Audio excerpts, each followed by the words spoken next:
With a slightly different look and some new features, is this the Galaxy S4 that some people wanted in the first place? Hey, it's Joshua Vergara from Android Authority. What's going on, everybody? And this is the Samsung Galaxy S4 Active.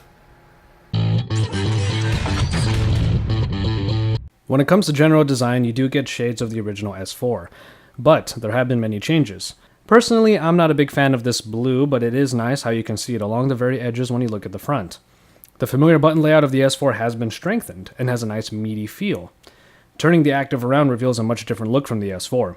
Indeed, rugged is the term that comes to mind when you see the 4 screws on each rubberized corner and the smaller, slightly textured plastic cover adorning the body.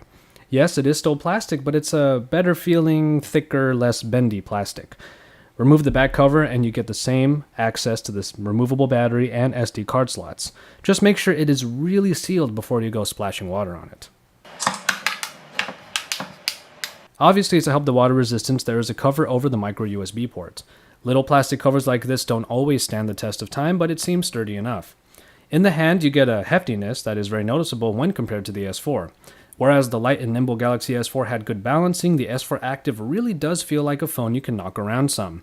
It's like having a good case on your S4, only that's not a case and you're actually holding your phone.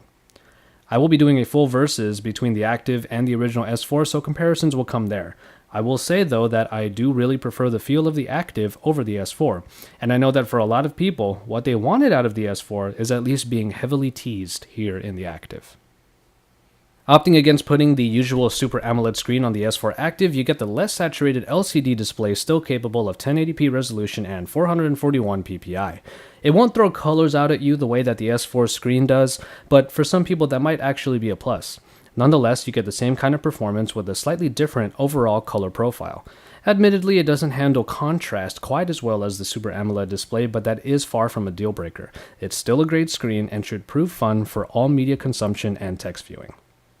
What surprises many about the S4 Active is that for a ruggedized phone, it has a top-tier performance package. Indeed, the S4 Active took from its counterpart all the right bits when it came to performance. You get the same Snapdragon 600 CPU clocked in at 1.9 GHz backed by the Adreno 320 and 2 GB of RAM. The 600 powers all the top smartphones in the market today, and so there are no doubts when it comes to speed. If you thought the S4 was fast and a great performer, you're in for just about the same experience here. The same goes for hardware, as the S4 Active has quite literally all of the bits and pieces that made the S4 special. Every sensor for hand gestures, air views, and controlling televisions makes a return here. Being able to expand the memory is always a plus. And as I said before, in regards to feel, everything you know about the original S4 has gotten beefier. So, the story here is obviously the water and dust resistance. Following in line with many of the rugged phones becoming available right now, the S4 Active can be submerged in depths of up to 1 meter for half an hour. Those details are important because any more than that and you might end up with an S4 looking brick. The dust resistance is certified, though there aren't really any clean ways of testing it. And that LCD is covered in Gorilla Glass 2, not 3.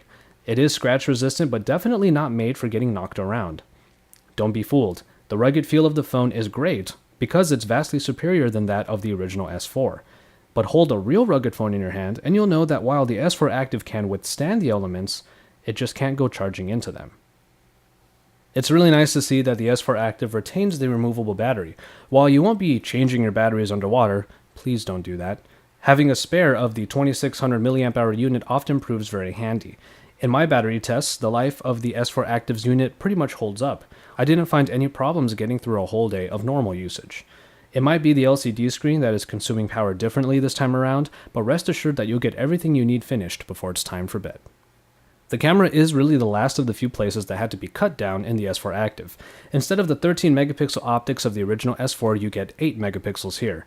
As far as the app goes, you get all of the same modes originally available in the S4, minus the dual recording feature and with the addition of Aqua mode, which I'll get into soon. Now, megapixels obviously don't tell the whole story when it comes to quality, but a small decrease is expected when the resolution goes down. Overall, however, the Active manages to take pictures on par with the quality of the S4. Pictures in daylight and good indoor lighting have very good detail and color reproduction, all of which translate into video capabilities. While you won't be getting pictures you can easily blow up, you'll still get great looking photos. Of course, the main attraction with the camera is being able to use it underwater. Now, I don't live near a beach, nor did I have any time to plan a pool party, mostly because I don't have a pool.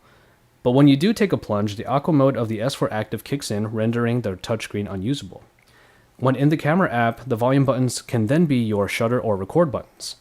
It's a nice way of making the camera usable even when water contact makes touch navigation tough. As would be expected, however, manipulating the photos you take in aqua mode will obviously have to wait until you're out of the water. All in all, the water-resistant camera is a great addition to a phone that does want you to get out more. Software-wise, you don't really get any changes in the S4 Active. As I said in the hardware section, all of the sensors return in the Active, making air, hand, and eye gestures possible. As far as apps go, you do get S-Health and Group Play and Watch On, all programs found on the original S4 as well. For a full look at the software capabilities on the S4 Active, you can actually just check out my original S4 review. And finally, price. There isn't a very clear picture of how broad a release the Galaxy S4 Active will see. As of right now, it is available on AT&T for the price of $199 on a contract. Unlocked prices are a bit fuzzy this early into the release, but the Active should be around the same unlocked price as its original counterpart. And so, there you have it. Samsung is definitely looking to create some sort of Galaxy S4 dynasty, and this is quite the start for the rollout. The S4 Active should please plenty of people who love the original S4 but wish that it at least felt a little sturdier. What I do love about the S4 Active is that it gives an alternative. If you haven't pulled the trigger on the S4 just yet, maybe what the Active offers will entice you. And hell, if anything, it's still just pretty fun to do this. For all the best news and coverage, stay tuned to Android Authority, because we're your source for all things Android.